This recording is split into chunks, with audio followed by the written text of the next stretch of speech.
আসসালামু আলাইকুম বন্ধুরা, কেমন আছেন?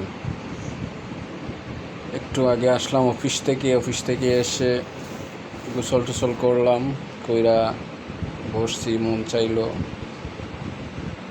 আটার রুটি খাবো, তাই আটার রুটি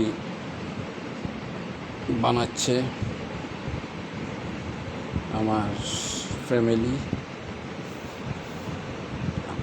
আটারে কাই করে তারপরে রুটি বানাবে। তারপর রুটি বানানোর পর আমি খাবো। মুরগির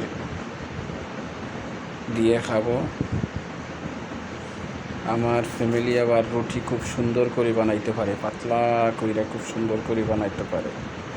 এই দেখবেন কি সুন্দর গোল কইরা, এত সুন্দর হয় আর কি। আপনারা এই দেখতে পারতেছেন কি সুন্দর গোল কইরা রুটি বানাইতেছে।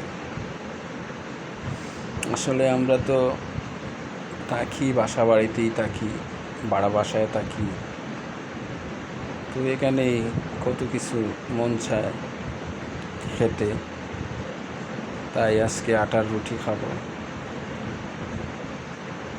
আপনারা দেখেন কিভাবে রুটি বানাচ্ছে।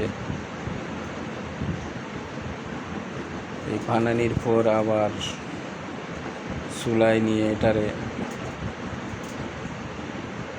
ভাজবে, তারপর আমি খাবো। আসলে আটার রুটি খুবই ভালো লাগে খেতে, আর নিজের একটু পেটও বেড়ে গেছে, এই জন্য আটার রুটিই খাই। আপনারা দোয়া করবেন আমাদের জন্য। আসসালামু আলাইকুম।